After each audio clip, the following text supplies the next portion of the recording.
You're now listening to the Loud Talk Podcast, powered by Hustle Killer. You're listening to Loud Talk Podcast, powered by Hustle Killer. It's motherfucking Bernie Mac. You listen to motherfucking Loud Podcast, motherfucker. All right, we're here. Loud Talk Podcast. This is season 3, episode 11. We're getting ready to head out on the season and start season 4 coming soon. But today, I got a very special guest to my right who we were supposed to get up, I think, a little while ago before, but you know, life happens. And so now we're here to collaborate, and he comes from the podcast, the pod, P-O-D-V, upside down A almost. CVST, excuse me. Yeah. Flip the A. Yeah, flip the A. And he's here, the homie, Real Dallas Rose. What's going on, bro? What's up, bro? How you doing? Chilling. Glad to be here, man. Definitely. Yeah.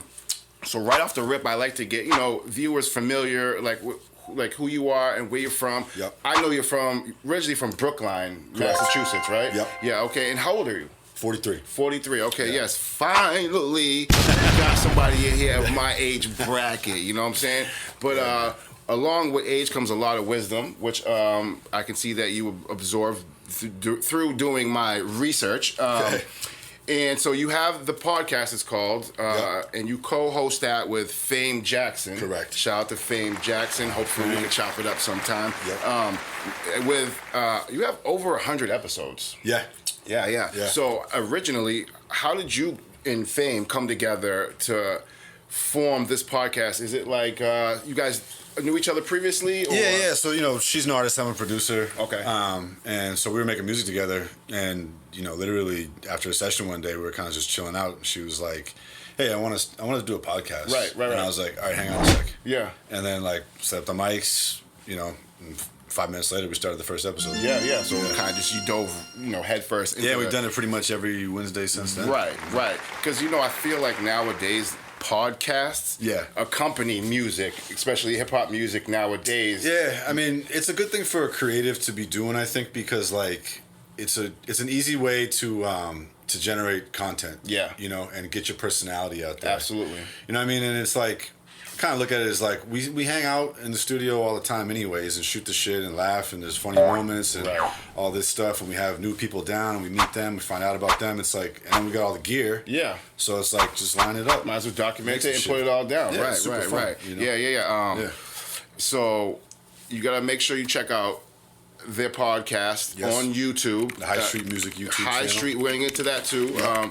So can you spell it for them real quick so they can find it on YouTube? Yeah. So it's High Street, Yep. H-I-G-H, Yep. and then the word street, but that's one word, and then music. Although did I take the music off? Anyways, it's High Street Music High Street Music, yeah. Yeah, on YouTube, and then it's the podcast on there. It can be a pain in the ass to search because Google all this autocorrection. I think you're better off searching Dallas Rose. Yeah, on you YouTube. can also just go to the at Get on High Street or getonhighstreet.com. Yep. And there's all links and all that shit. Absolutely. So you do many things. You're one man of many, talents. Yeah. But I think mainly you're a music producer, right? You're an engineer. Producer and engineer. Yeah. And you have one of the newest joints that I've seen. I think it was called Episode 9 with the homie Law J. Q and Luke Yetton. And Luke Yetton. Yep. With your credits were on that video. I actually watched the video. Yeah. How did that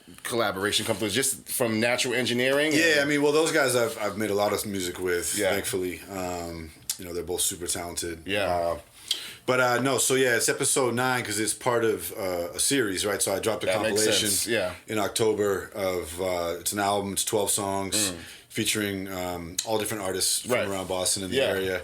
And I'm doing a video for each song. Okay. So that was the 9th one. Oh, that makes complete sense. Because when I was watching the video, I'm like, why is it called Episode 9? But, so people have so many different reasons why they name things. Yeah, we saw High Key upstairs. He's in the back. Yeah, High Key's in the building. Episode 11 coming soon. High Key's there. And, hey, shout out to the homie Luke Yetton, who actually dropped on New Year's. Yep. I got a chance to kick it with him on New Year's Eve. And, super dope artist, super genuine. That's the man right there. Yeah. He's going to be coming on the podcast, too, soon. Nice. Now, I want to talk about High Street Music. Yeah. The record label.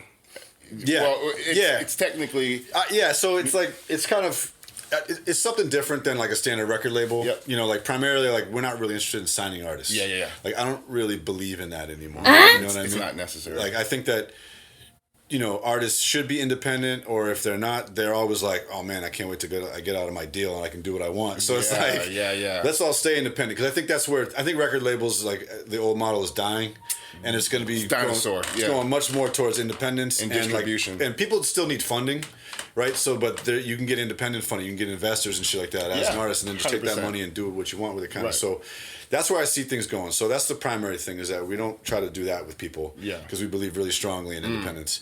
But the other way that it's different is like, I think of it, sometimes I call it like a reverse record label. Okay. Right? Because like a record label, what they typically do is like they give you a bunch of money, and they take points in your albums and shit, and they handle everything for you, or they pay for it all. And you're signed to them for a certain amount of time, whatever it is. Yep, so many albums. The way that we do it is it's sort of like a reverse label, where like artists can pay in like an affordable amount to get the services that they need for their career. We need more stuff like that. You know, and kind of a monthly basis type thing, and then and develop themselves, right? So it's a development label. It's a label as a service, you know, because like we have beats, right? We have engineering, but we also handle marketing for people. You know, we have a great network in the area, so you know we can get your name out there and that type of thing. So really, that's, you know, one of my biggest personal goals with music is to help to foster, you know, the Boston and the Massachusetts music scene, and help people to grow out of it and go national. Yeah. So that's what I want High Street to be, is a platform and a place and a brand and a label, whatever it is, that helps artists develop and grow, and then get to the point where, okay, now you're doing numbers, so you can attract those big investors, or you can attract a label deal if that's what you want. Yeah, I think that's important, because a lot of the up-and-comers they just want to be out there. They just want to be the music. They want to be famous right away. They want to be, you know, can't do it, NBA YoungBoy. No, you can't, like, it's very, very rare, from what I know. I mean, it hasn't happened to me or whatever, but like, it's from what I know, it's very, very rare now that like artists or labels will pluck a nobody up and develop them. Yeah, no. So there's certain metrics that you have to hit. You have to be doing this many streams, you know, this many TikTok sounds. You listening? This many pre-saves. There's actually like specific numbers. Yeah. That I heard on a podcast once, and I'll break them out if you want. But, I believe. You know, but yeah, like that. So you gotta, and I think that's the challenge. Is people don't know how to get to that point. Like once you get there, you kind of got critical mass. You can get money for yourself and all that. But until you get there, it's like, what do I do? You know, I'm dropping shit. It's not working. Okay, I'm supposed to run ads, but that's really complex. I don't know how to do that. Yeah, not everybody has.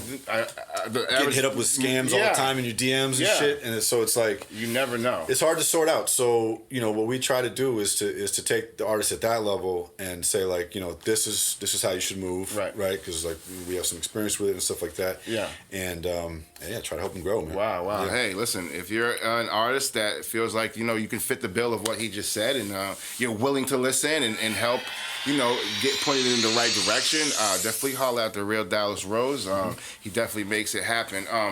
Real quick, I wanted, because we're talking about streams and all that stuff. I said this on other episodes. It's very important for people's internet presence to be predominant. Nowadays, if you can put boots to the ground all you want, right? Yeah. But if you're not social online mixing, trying to make connections and stuff like that, and really utilizing the tool, which is the internet, I don't think you're doing it right. Do you agree with that? And I mean, it's just like, it's kind of a clout game now, you know, like, because your stats are everywhere, right? How many followers you got, how many likes on TikTok, you know, how many views you usually get on YouTube, and like, you know, like it or not, like we all see those numbers. And even like those of us that know how like easy it is to fake that shit, you still see it and you're like, damn, he's got mad followers. Like something must be going on. Yeah. You know, so like you have to work that system, and I definitely don't encourage people to fake it, because I think that that's a bad way to spend your money. No faking. And it typically results. It can go bad for you. It can go bad for you. You can lose your Instagram. Absolutely. Buy your streams. You can get kicked off Spotify. All that type of shit. So you gotta be wary, but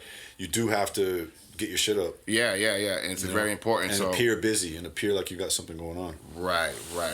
So, you have worked with artists from Chelsea Maverick to High Key, who we just talked about, who's upstairs. How do I want to say it? Do you meet all these artists through just like pure networking? Pretty much. Because I know you say like you're a big networker, like a Luke Gettin, a High Key, a Chelsea Maverick. Mm-hmm. Those are all dynamic, different types of people. Yeah. So, is that from like you reaching out, or is that from mutual? It varies, dude. Like, the ways that I tend to meet people are getting introduced, through people that I already know. Right. Going to events and walking up to people that I see perform that I think are dope. And then sometimes people, sometimes it happens on Instagram. Yeah. Like I see some shit that I think is cool, I'll reach out. Or vice versa. Yeah. That's very important. Yeah. And I just became a panelist, events-wise, I became a panelist at the Testing Lab, which is put on by the Museum TV at the Sound Lab in Brockton. Right. It's a really, really dope event. Every 2 weeks on Tuesday nights, 10 artists or producers go up and play 3 songs. Okay. And then get feedback from the panelists. Right. And it's a really cool community vibe. Like, everybody's very supportive and, there to check out music. And most of the people in the room are creatives of some form. Right. So networking wise, like, I don't know if I've seen a better spot. And also just to put your music out there, it's a really good place. It's hard too, because like, it's one thing to get up and play a show. It's another to play a show and then stand there and have to hear like what people didn't like about it. Critique it. Yeah. So I've done that before. Super so it's a lot. rough. So I got huge props to everybody that participates. And if you haven't been there, you should definitely go. Right. I recommend it to you and Yeah. everybody I talk to. Like so, and as far as meeting people at events, like that's where I'm meeting most people. And what was the name of it again? The Testing Lab. The Testing Lab. So it's the Sound Lab in Brockton, put on by the Museum TV. And what's the Instagram? The Museum TV is probably the best. Definitely check that out. It sounds like definitely something that's dope. Now I kind of want to switch to more personal life. Are you Are you into martial arts at all? Yeah. Oh yeah. You into karate, martial arts? I did karate when I was a kid. Now I do mostly just Brazilian jiu-jitsu. Okay. These days I've done a lot of like Muay Thai. And boxing. And shit. How's that going? I love it, man. Yeah, you run it. Yeah. I was in there earlier today. Yeah. Right. You go to a specific place. It's hard when you get to our age, It is. To hang in there and not get injured and shit. But 100%. But I keep it humble in there and don't get too crazy. Did you have like a love for martial arts growing up? Yeah, from our generation, we're all to the Bruce Lee. Yeah, when I was a kid, I loved like Bruce Lee and ninja movies, and so in first grade, I wanted to be a ninja. Right. So I was like, well, I better start learning karate. Hell yeah. So I took some bullshit, American karate like that they give to kids. That's what my daughter's doing right now. Yeah. It's good. It's cool. It's good for exercise. I think you should put your daughter in jiu-jitsu. That's what I do with my girls. Yeah. Brazilian jiu-jitsu. That's what you do. Yeah. Because it's the. I actually read a review that you posted on their dojo. Oh, nice. Cool. Yeah. You said that you get kids you go really there did too do now. research. Yeah. Fucking, that's awesome. Connors is the best place. But no, the reason it's good for kids is because like it's one of the few martial arts where you can really spar like at 100% because you're not punching each other. Mm-hmm. You're just wrestling and you're doing submissions, right? Yep. So kids can go hard on each other. They can actually practice the moves instead of just like punching the air and shit. And for girls and women especially, I think it's really good to learn because like it's one of the very few martial arts that I think gives women a chance against an attacker. Yeah, a big male attacker. Yeah, or for whoever. Because it was developed like to be able to like fight against stronger opponents and stuff. Like the Helio Gracies. Like they were small guys. So they had to learn how to use the other person's weight against you and how to like get into positions where like size doesn't matter anymore and stuff like that. So as a woman, like if you get put on your back, like what are you gonna do? Ladies, are you listening to this? Yeah, you should get into it. Brazilian Jiu-Jitsu, right? Brazilian Jiu-Jitsu. Definitely get into it. The homie Dallas Rose said you absolutely have to do it. Now check it out. Dallas Rose, what are you listening to now? 'Cause I know you're an engineer, I know you're a producer, I know you listen to a lot of local stuff, but let's say right now non-local. What do you listen to? Anything new? Any upcomers or some old school or? I mean, usually what's your playlist look like? When I just put on music, dude, to be honest with you, I usually put on the radio, but not like FM like shit radio. I have satellite radio in my car. Yeah. And I think that those rap stations on there like 45, 44, and 42 are Shade. Shade 45, awesome, man. Sometimes there's DJs on there playing new shit, unreleased shit. It's like so dope. That's usually what I'm listening to. So it varies really widely. It's kind of whatever they're playing, but obviously they're playing a lot of Drake. That shit all sounds good. Yeah. Kind of all the names that people know. I mean, there's that dude Central C. Central C, he's blowing up. I've been digging his music lately. Yeah. A lot. Mm-hmm. I think he Drake brought him out or something recently. I don't know. Oh yeah. That's cool. An event. That's huge. Anytime Drake brings you out, bro, that's like you're good. You're good. Once Drake co-signs anything, you're 100% good. You're definitely gonna make it. But nah, mostly, I mean, I just end up listening to the stuff I'm working on. Yeah. You know, I think like most of us that make music, like that's what like all the time, we're just masturbating with our own music. Yeah, it's 100%. When I was doing like heavy, like making more songs, I would only listen to my music. Yeah. You know, and then people were like, yo, you heard that song? I'm like, but now that I'm more stepped away from that, I'm more like into listening to like upcomers and stuff. Like, you know, do you like any younger like artists coming up? Like Trippie Redd's my favorite artist. Like Trippie Redd's cool. I haven't listened to a lot of his stuff. I hear it sometimes when it comes on. Right. But I'm saying like that generation. Yeah, I mean that shit is cool, for sure. I think like that kind of like rage side of stuff is where I start to kind of be like, separate.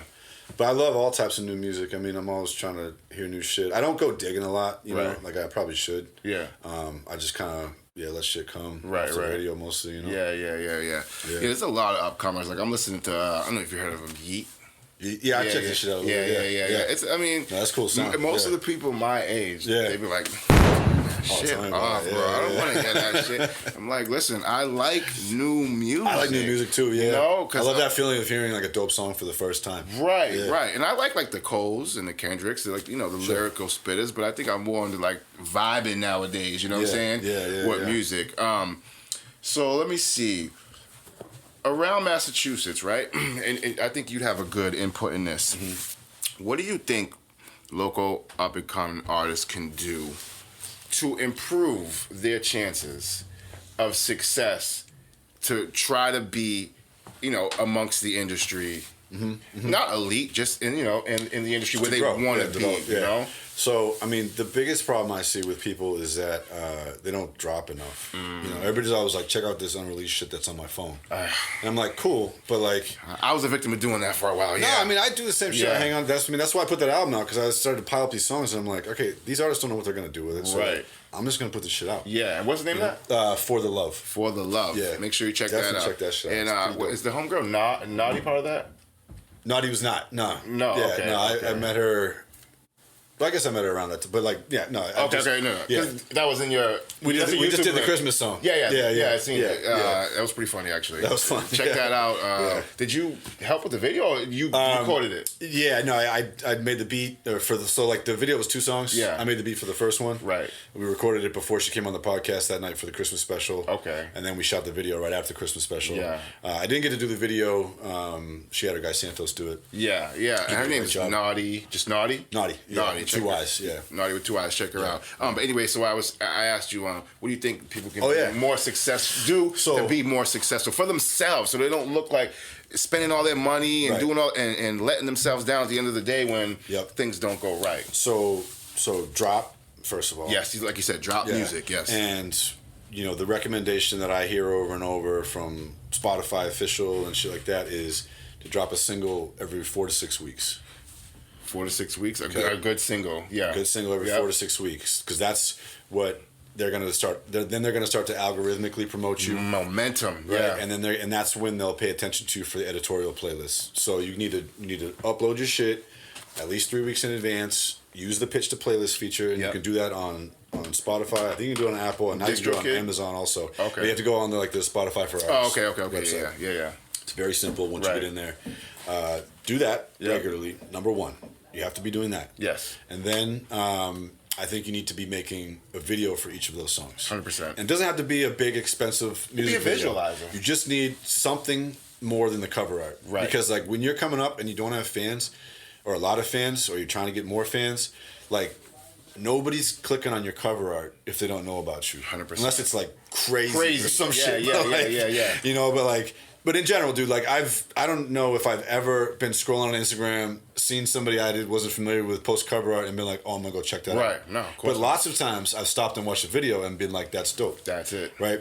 And you can post, and also with the video, like you can post your cover art over and over, but like that really gets tiring. Like You can take a video and post 15 seconds, the next 15 seconds, the next 15 seconds, and then put the song in front of people over and over again. Because that's also what you need to be doing. And then people will be like, oh, I want to see the whole video when it drops. Yeah. Or I'm gonna go listen to that song now because I keep seeing that video, right. and now I like the song. Right. That's the other thing that people need to do is like, people all the time they drop something, they post one time, and then forget about it, and like it doesn't work, dude. A lot of people unfortunately think that they're gonna drop a song and then magically out of nowhere it's gonna blow up. They're gonna be Rolling Loud next year. It's not realistic, man. It's not. No. Utilize these tools that you have online, man, and you got people like homie Dallas telling you stuff like that.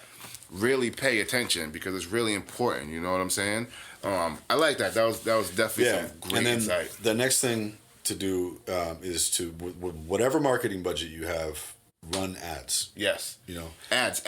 Go on the Facebook for Business, or it's Meta for Business now. Yep. And I don't mean to run ads on Facebook because everybody's like, nobody uses Facebook. That's how you put ads on Instagram. 100%. Through the Meta platform. Yeah, it's all one company now. So you need to be running ads that have a link to listen to your music. Yep. Because that's how you go out and find new fans and discover who your audience is. Because when you run these ads, you get test results, right? And you find out, okay, who's clicking on it, what type of person, who watched it, right? For the most. I tried running my ad for Drake fans; it didn't do as well as Tory Lanez fans, or whatever the example is, right? Right. So I know I need to push my shit towards Tory Lanez fans, yeah. You know, and I'm gonna put all my ad budget into that ad campaign, right? Like it's a complex thing. You know, so you either need to learn how to do it or pay somebody to do it for you. And there's plenty of people out there that are willing to take the money because they know how to do it so well, and people won't hire them. So you got to reach out. And the question to ask somebody, if you're looking to hire somebody, is when they give you a price for doing it, say, okay, but what is your labor rate? Because people will say it's $500 to set up the ad campaign, right? And you're going to get this many views or whatever. Yeah. There's the budget, there's the money that goes straight to the ad platform, in this case Meta, right? And then there's the money that goes to the person who's setting it up, and you're paying for their work. Yeah. If they're vague about that, they're being shady. Sketchy, yeah. They're being shady. Yeah. They should be very clear about that. 100%. You know, and you can also then go and look, because they should be setting it up in your ad account. Yeah. Right. You can say like, this is what's the ad budget? Right. $300 a month, whatever it is, and I'm also paying you this much to set it up. Yeah. That's the conversation you need. Yes, 100%. Listen to him 100% because I've done the ad campaigns and they definitely produce results. It works. 100%. Yeah. You know, it's the only thing I've really seen work. Yeah. When you really want to drive a song. I mean, that's the way that the world works now. If you want to be online, you want to be on the internet, and you want to make it through all these avenues, you gotta. It's all about ads now. It's all about sponsors. You know what I'm saying? So definitely get on that game real hard. All right. Listen, old school rap or new school rap? I don't mean Run DMC. I mean 90s. 90s, yeah. And up in 2017 to now. Yeah. I mean, that's such it's hard to compare. Definitely. You know, because like, I mean, now if I had to choose one to listen to, it would be new school rap. Okay. I guess if we're going on that basis, what is more valuable to the world? I guess it would be old school because that kind of set the basis for everything. Definitely. You know, 100%. But. Yeah, I mean, I enjoy new shit. Do you like the direction that new rap's going? Yeah, I think all that op talk and stuff like that. Well, so that shit I think needs to die, man. Yeah, you know, dissing your dead people and shit. It's ugly music, you know. I mean, I love the music. Dangerous, you know, and I love the drill sound. Yeah. I get hyped up by those kind of lyrics sometimes when they're talking crazy and shit. It's like it's ill, but like. When you really start to think about it, you're just like, damn, these guys are just serial killers. Yeah. You know, like, what are we doing? They like, do be like lusting to just kill. It's like, it's a little fucked up. Christ. It all starts way back at home and shit like that where you grew up, you know what I'm saying? And unfortunately, nowadays, that is what is being looked up to for a certain demographic of younger artists, you know? Yeah, you know, I mean, got people like Cordae and those smart artists who really are trying to take it to like a, sophisticated intellectual level and shit, you know what I'm saying? Yeah. But then you got people like NBA Youngboy, which I'm not knocking him or any of his fans, but he's so aggressive and everything's but kill, you know what I'm saying? And then people latch on to that. Yeah, it's a bad influence. It's a bad influence. But who the hell, who are we to say anything? I mean, you know what I'm saying? I don't come from that world, so I'm a little uncomfortable speaking on it. I guess, right. But yeah, from my perspective, it's yeah. All right, so I want to exit out of the this interview, but hold on, whoop, sure, stop, real quick. I have to shout out the sponsors, man. We can't forget the sponsors. Where we're at right now, Goat House Studios, that allows us to have this space to record these episodes. Shout out to y'all, and Hustle Killer.